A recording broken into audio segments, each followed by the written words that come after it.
अस्सलामुअलैकुम, मोल news headquarter से खुशामदीद। मैं हूं सैयद रजी। मैं हूं आमना अकरम और मैं हूं आपके साथ वरीशा जुल्फिकार। बुलेटिन में सबसे पहले आपको बताएं कि वजीर आज़म इमरान खान ने कहा है कि करप्ट सिस्टम से फायदा उठाने वाले ईवीएम की मुखालिफत कर रहे हैं। 1970 के बाद हर इलेक्शन में धांधली का इल्जाम लगाया जाता है। इलेक्ट्रॉनिक मशीन की सब मुखालिफत करते हैं, लेकिन कोई ये नहीं बताता कि शफाफ इलेक्शन कैसे होंगे। परफॉर्मेंस एग्रीमेंट दस्तखत की तकरीब से खिताब में वजीर आज़म का कहना था कि हमें अपने विजन पर समझौता नहीं करना चाहिए। हार आपको उस वक्त तक नहीं हरा सकती जब तक आप हार ना माने। उनका मजीद कहना था कि हम अपने हदफ छोटे रखते हैं और मुश्किल वक्त में हार मान जाते हैं। सारे माफियाज के सामने खड़े हुए, सारे जो इस मुल्क का वेस्टेड इंटरेस्ट है, जो चेंज नहीं चाहता, वो अपोज कर रहा है हमें। अब इससे ज्यादा चीज क्या हो सकती है कि ईवीएम मशीन्स को अपोज कर रहे हैं। अब सोचे, यानी इससे हमें क्या फायदा ईवीएम मशीन से?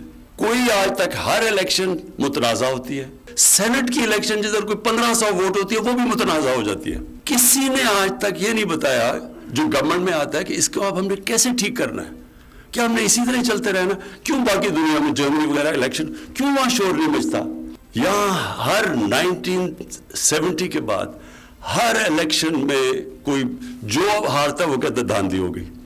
अब हम एक सिस्टम लेके आ रहे हैं जो कि बड़ा ऑब्वियस है कि ये अगर जितने भी पाकिस्तान के मसले हैं वो हल कर देगा ईवीएम। अब इसके ऊपर कैसे कोई एक्सेप्ट नहीं कर सकता, सिवाय इसके कि वो लोग जो एक करप्ट सिस्टम से बेनिफिट कर रहे हैं वो इसको अपोज कर रहे हैं। ये किसी को फायदा तो पहुंचा ही नहीं सकता। ये तो बड़ा सिंपल चीज है कि इलेक्शन हुआ, बटन प्रेस किया, रिजल्ट आ गया, और सारे प्रॉब्लम्स हमारे इलेक्शन पोलिंग क्लोज करते हैं, उसके बाद आते हैं सारे प्रॉब्लम्स। ये जो लोग, ये इस मुल्क में कौन है जो इस मुल्क को चेंज नहीं होने देते? ये छोटा सा वेस्टेड इंटरेस्ट है। अभी आपको कराची से अहम खबर देंगे। नस्ला टावर गिराने के खिलाफ नजरसानी की दरखास्त को मुस्तरद कर दिया गया है। सुप्रीम कोर्ट ने कमिश्नर कराची को नस्ला टावर मुनज़्ज़म करके रिपोर्ट पेश करने का हुक्म दे दिया है। अब्दुल हसीब हमारे नुमाइंदे हमारे साथ मौजूद हैं, मजीद तफसीलात उनसे जानेंगे। हसीब, बताइएगा क्या अहकाम दिए हैं अदालत ने? जी बिल्कुल, सुप्रीम कोर्ट कराची रजिस्ट्री में चीफ जस्टिस पाकिस्तान जस्टिस गुलजार अहमद की सरबराही में लार्जर बेंच ने मुकदमे की समाअत की। नस्ला टावर को गिराने से मुतालिक अदालती अहकाम के खिलाफ से अगेंस्ट जो है वो नस्ला टावर की नजरसानी की दरखास्त है, जिसको अदालत ने जो है वो मुस्तरद कर दिया है। अदालत ने कमिश्नर कराची को नस्ला टावर मुनज़्ज़म करके 1 माह में रिपोर्ट पेश करने का हुक्म दिया है। इस मौके पर जो अलाटीज के वकील थे उन्होंने भी अदालत से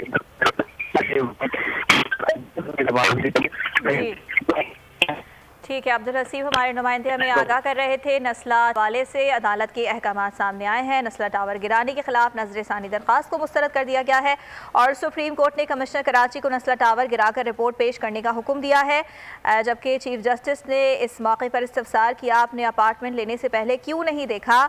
आपको नहीं पता कितनी जालसाजी होती है? आप मुआयना किए बगैर कैसे ख़रीद लेते हैं? हमें भी सुना जाए। अलॉटीज़ के वकील की जानिब से यह कहा गया। कराची से आपको आगाह कर रहे हैं, नस्ला टावर गिराने का मामला है, नजरसानी दरखास्त को मुस्तरद कर दिया गया है। कराची शहर को सियासत की नजर कर दिया गया। Shame on Sindh government. Supreme court ने सिंध हुकूमत की सख्त सरजनिश कर दी। चीफ जस्टिस ने इजहार बरहमी करते हुए रिमार्क्स दिए। गैर कानूनी इमारतें, सब कुछ गैर कानूनी। खरबों रुपए का बजट है और कहते हैं पैसे नहीं।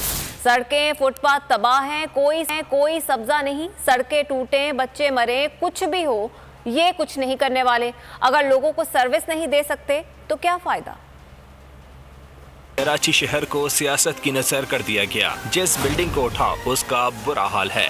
Shem on Sindh government. Chief justice supreme court ने सिंध सरकार की सख्त सरजनिश कर दी। जस्टिस गुलजार अहमद ने कहा, पूरे कराची को कचरा बना दिया है। गैर कानूनी इमारतें, सब कुछ गैर कानूनी। खरबों रुपए का बजट है, कहते हैं पैसे नहीं। हुक्मरानी करने वाले जानते ही नहीं शहर को कैसे चलाया जाता है। सड़कें फुटपाथ तबाह हैं, कोई सब्जा नहीं। गटर उबल रहे हैं, थोड़ी सी बारिश में शहर डूब जाए। चीफ जस्टिस ने सारे बरहमी करते हुए मकालमा किया, मासरत के साथ एजी साहब, ये कोई तरीका नहीं। इस तरह से शहर चलाते हैं? सड़कें टूटी, बच्चे मरे, कुछ भी हो, ये कुछ नहीं करने वाले। यही हाल सिंध हुकूमत का और यही हाल वफाकी हुकूमत का भी है। सब पैसा बनाने में लगे हुए हैं। चीफ जस्टिस ने रिमार्क्स दिए, सियासी झगड़े अपनी जगह, मगर लोगों के काम तो करें। अगर लोगों को सर्विस नहीं दे सकते तो क्या फायदा? दुनिया भर से कर्ज देते हैं, कहाँ जाता है पैसा? एक पैसे का काम नहीं हुआ यहाँ। दूसरे सूबों को भी देखें जाकर, कुछ तो करें आप लोग। आप शहरियों को सजा दे रहे हैं।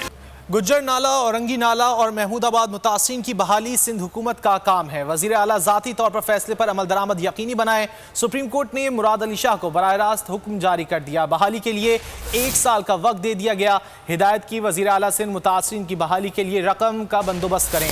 2 हफ्ते में इब्तिदाई अमल दरामद रिपोर्ट भी तलब कर ली। नालों के मुतासिरीन की बहाली सिंध हुकूमत का काम है। वज़ीर आला रकम अरेंज करें, फैसले पर अमल दरामद यकीनी बनाएं। सुप्रीम कोर्ट ने मुराद अली शाह को बराह रास्त हुक्म जारी कर दिया।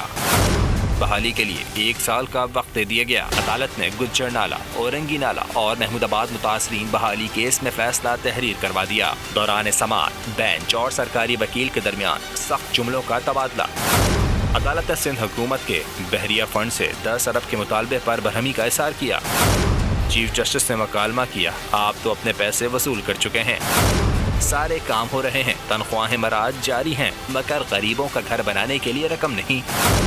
जस्टिस एजाजुल हसन ने इस्तफसार किया, आपका खरबों रुपए का बजट है मगर 6000 लोगों को नहीं बचा सकते। चीफ जस्टिस ने रिमार्क्स दिए, फिर मुतासरीन को गवर्नर हाउस, वज़ीर आला हाउस और असेंबली इमारत में बसाएं, वहाँ टेंट लगाएं और सबको बचाएं। यही करना पड़ेगा अब। पैसे नहीं है तो जाएं, मांगे किसी से। IMF, वर्ल्ड बैंक चाहते हैं जाएं। अदालत ने वज़ीर आला से 2 हफ्ते में इब्तिदाई अमल दरामद रिपोर्ट भी तलब कर ली। वज़ीर इत्तलात फवाद चौधरी का कहना है कि मुल्क के खिलाफ हर दौर में साजिशें होती रहीं, पाकिस्तान हर बार नई ताकत के साथ उभरा। पाकिस्तान को कमज़ोर बनाने के लिए कई मुल्कों ने मिलकर साजिश की। भारत की मौजूदा क़यादत पाकिस्तान के साथ अच्छे ताल्लुकात में रुकावट है। तकरीब से खिताब में वफाकी वज़ीर ने कहा कि भारत ने अफगानिस्तान में $1 बिलियन की इन्वेस्टमेंट की मगर किस्मत ने उनका साथ नहीं दिया। साबिक अफगान सदर अशरफ गनी अफगानिस्तान से फरार हो गए। पाकिस्तान में कई साल से हुक्मरानी करने वाले लंदन में मफरूर ज़िंदगी गुजार रहे हैं। जो मर्जी पाकिस्तान के खिलाफ साजिशें हुई और हो रही हैं, होती रहती हैं। इंशाअल्लाह पाकिस्तान हर साजिश के बाद एक ज़्यादा कामयाब मुल्क बन के उभरा है और इंशाअल्लाह एक ज़्यादा लीड रोल में पाकिस्तान है और रहेगा। अफगानिस्तान के अंदर जो हिंदुस्तान था उसने कितनी बड़ी इन्वेस्टमेंट की, billions and billions of dollars जो थे उन्होंने अफगानिस्तान के अंदर लगाए, लेकिन किस्मत साथ नहीं। जब अशरफ गनी रात को 2:30 बजे फरार हुए अफगानिस्तान से और उज़्बेकिस्तान पहुंचे तो उनके जो पुराने दोस्त थे जिन्होंने उनको 10 साल रखा, जब उनसे पूछा गया कि ये आपके दोस्त यहाँ पे आए हैं क्या करना है, तो उन्होंने आगे से कहा कि वी डोंट नो ना। रात को वो सदर की हैसियत से जब वहाँ से निकले और जब पहुँचे तो उनकी हैसियत एक मफरूर की थी। हमारे यहाँ भी 3-3 साल वज़ीर आज़म रहने वाले आज UK में जो है वो मफरूरियत की ज़िंदगी गुजार रहे हैं, बिकॉज उनकी भी जो है डिसऑनेस्टी का इशू था।